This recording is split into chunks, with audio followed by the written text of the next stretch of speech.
complex, on tots els actors són necessaris.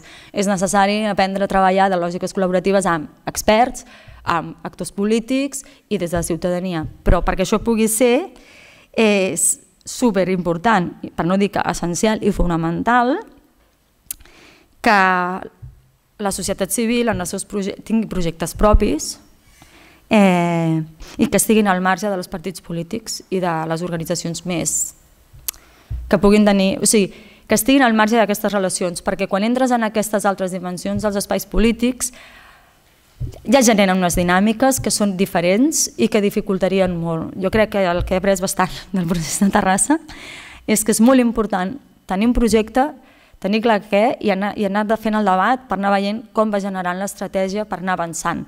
I això implica aprendre a treballar amb els altres actors, entendre que tothom és necessari perquè tothom té una part d'un coneixement, perquè tots els coneixements són vàlids, i això implica també un esforç per part dels altres, vull dir que... perquè també quan estàs molt acostumat a que tu tens la raó, que tu tens la capacitat, que tu tens el tal, costa molt assumir que vingui persones o entitats o espais que puguin dialogar amb tu. De fet, costa molt que s'entengui la lògica del diàleg. Del diàleg no com a negociació de demandes, sinó del diàleg com a lògica de procés creatiu, que seria potser el canvi de clic. I això vol dir també intentar deixar al marge les lògiques pròpies que es generen quan la participació està molt vehiculada des dels stakeholders, els sectors d'interès.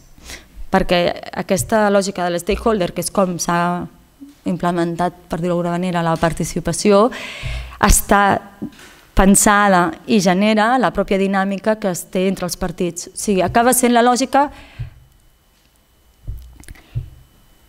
A veure, en el debat de fons dels comuns el que hi ha és que, i aquí sí que anomeno l'Estat, que la lògica de l'Estat, sobretot neoliberal, és la culminació d'un procés d'acumulació per despossessió, per tant, de despossessió i de privatització de les espais de preses de decisions i de tots els recursos vitals.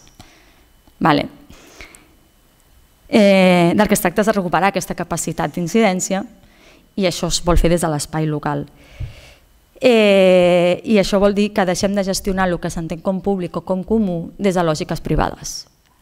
Quan actuem com a stakeholders estem fent com els partits polítics o els sindicats, que acaben xocant sempre amb què hi de lo mío. Llavors és com el col·lectiu en el fons té dinàmiques d'individu. O sigui, la lògica de la modernitat que es basa en la unitat i l'individu va permeant tota la lògica de com s'estableixen les negociacions en totes les esferes de la vida. I això jo crec que és una cosa que és molt invisible, ho tenim molt naturalitzat, però que hem de començar-hi a posar atenció perquè va generant, corroeix d'alguna manera quan obre els espais, aquestes dinàmiques l'acaben limitant. Sí, ja està. I a partir d'aquí només dir que partim d'una realitat que és la realitat normativa, en energia ho teniu més clar encara que l'aigua, nosaltres almenys tenim una competència que és municipal, però clar, l'energia directament us limita molt més als àmbits competencials que tenen els municipis, després els recursos reals que se'ls donen als municipis per desenvolupar les competències que tenen desplegades. En el cas de Barcelona diguéssim que és una cosa a part, és una cosa diferent, però quan estàs en municipis que no són Barcelona, això és la realitat del dia a dia.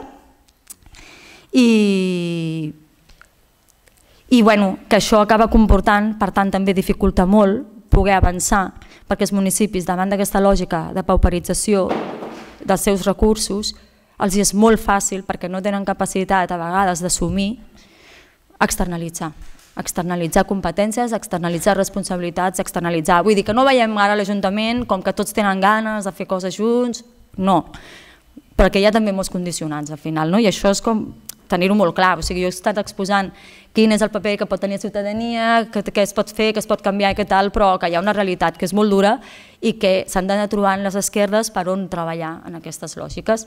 I ja està.